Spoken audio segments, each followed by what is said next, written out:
बार मोदी सरकार बनती हुई दिखाई दे रही है। प्रधानमंत्री नरेंद्र मोदी तीसरी बार प्रधानमंत्री की शपथ लेंगे। इस तरह के नतीजे जो है वो एग्जिट पोल में दिखाई दे रहे हैं। इस पर बात करने के लिए हमारे साथ मौजूद है उज्जवल निकम।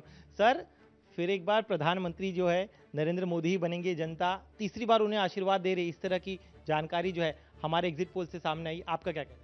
देखिए, मैं इंडिया टीवी का शुक्रगुजार हूं कि जो आपके चैनल के माध्यम से जो एग्जिट पोल दिखाए गए, मुझे लगता है कि यह सही एग्जिट पोल है, क्योंकि हर कोई भारतीय यही चाहता है कि आगे वाले चलने काल में जो भी हमारे देश में कुछ जो अच्छी बात होने वाली है और घटने वाली है, उसके बारे में हमारे प्रधानमंत्री 45 आवर्स एक ध्यान में बैठे और उसके बाद वो कहते हैं कि मेरा एक संकल्प है, और संकल्प देश हित और आम आदमी के भलाई के लिए है। ये उन्होंने आज पहली बात छेड़ी है।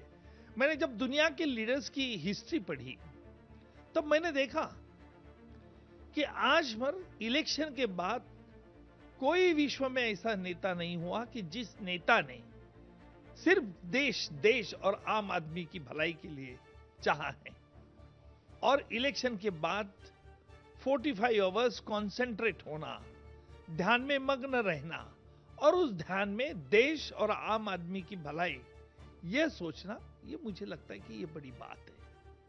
लेकिन सर, राहुल गांधी जो है वो तो कुछ और ही कह रहे हैं। उनका कहना है कि ये एग्जिट पोल मोदी जी ने करवाया है, 295 सीटें उनके आने वाली है। देखिए, मेरा राजनीति में जन्म 1 महीने पे हुआ है, और बड़ी ताज्जुब की ये बात है कि जैसे मेरा नॉमिनेचर कैंडिडेचर भाजपा ने डिक्लेयर किया, तो यही कांग्रेस के एक विपक्ष का नेता क्या कहता है? ये विपक्ष का नेता कहता है कि उज्जवल निकम देशद्रोही है, क्योंकि जो करकरे जी थे, ये 26/11 के आतंकी हमले में जिनकी हत्या हुई, अजमल कसाब और उसके साथी ने, अबू इस्माइल ने की, वो हत्या उन्होंने नहीं की। कौन कह रहा है? ये कांग्रेस का विपक्ष नेता। तो उनकी हत्या एक आरएसएस के इंस्पेक्टर ने की, और ये उज्जवल निकम को बात मालूम थी। देखिए किस तरह से बातें करते हैं। अरे, जिन पुलिस ऑफिसर ने शहादत दी उनके बारे में आप ऐसा कह रहे हैं। अब अजमल कसाब ने यह मान लिया था कि हां, मैंने की उनकी हत्या।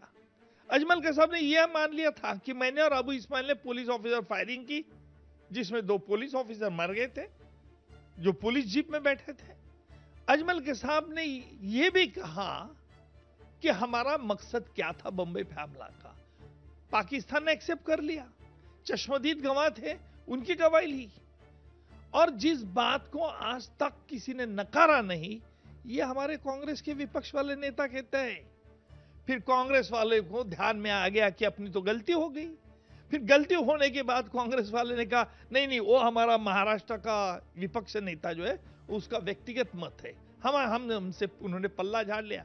लेकिन मैं आपके माध्यम से कांग्रेस वाले को पूछना चाहता हूं कि जिन पुलिस अधिकारी ने, जिस हमारे देश के नागरिकों की शहादत हुई 26/11 के आतंकी हमले में, क्या उनकी आपने क्षमा मांगी?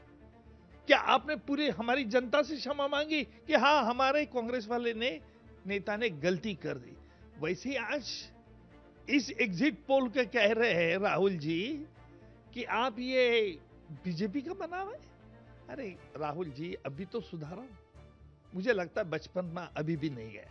आप कह रहे राहुल गांधी का बचपना अभी तक गया नहीं, लेकिन उनकी जो माता जी है सोनिया गांधी, वो भी कह रही कि कल तक इंतजार करिए। वो भी बता रही कि शायद नतीजे पूरी तरह से अलग होने वाले। वो भी 295 के आंकड़े का एक तरह से समर्थन कर रही है।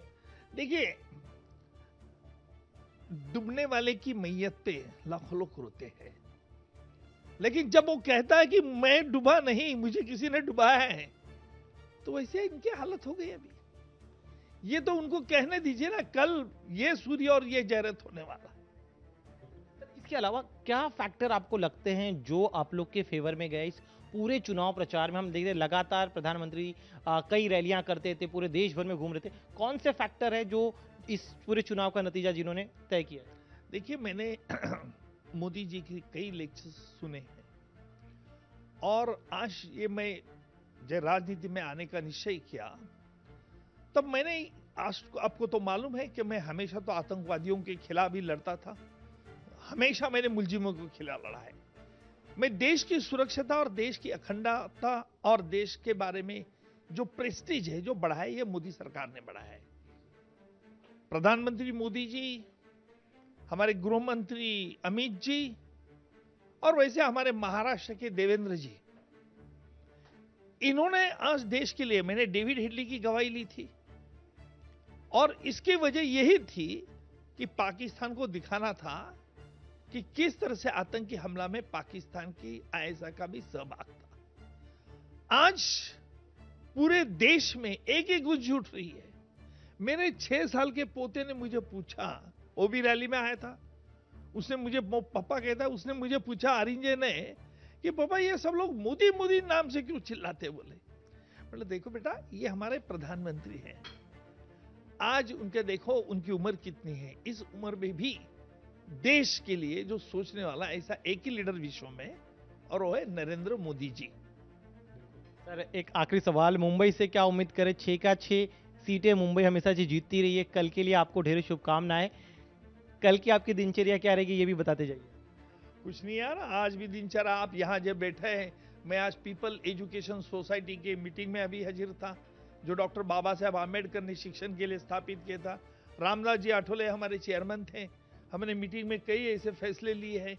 और कल कुछ नहीं, आराम से सुबह जिम में जाऊंगा, 1-1.5 घंटा शारीरिक कसरत करूंगा, फिर अखबार पढ़ूंगा, फिर मेरे कुछ जो केसेस है उसके बारे में देखूंगा, और फिर आराम से मैं काउंटिंग के लिए जाऊंगा। कमल खिले, क्योंकि जो एग्जिट पोल में ये भी दिखा है कि महाराष्ट्र में भी सबसे बड़ी पार्टी आप ही बनने वाली। कमल तो ऑलरेडी खिल गया है भाई, अब कहाँ की सोच में। अब लोगों को जानो, लोगों को पहचानो। गलती क्या होती है हमारी विपक्ष के लोगों की, लोगों को बिन जानते नहीं हो, पहचानते नहीं है, लोगों के दिल के घुसते नहीं है। तब तो आपको पता चल जाएगा कि आज हमारी युवा पीढ़ी भी किस प्रकार आज कमल से आकर्षित हुई है। हमसे बात करने के लिए कैमरामैन विजेंद्र के साथ दिनेश मौर्य, इंडिया टीवी, मुंबई।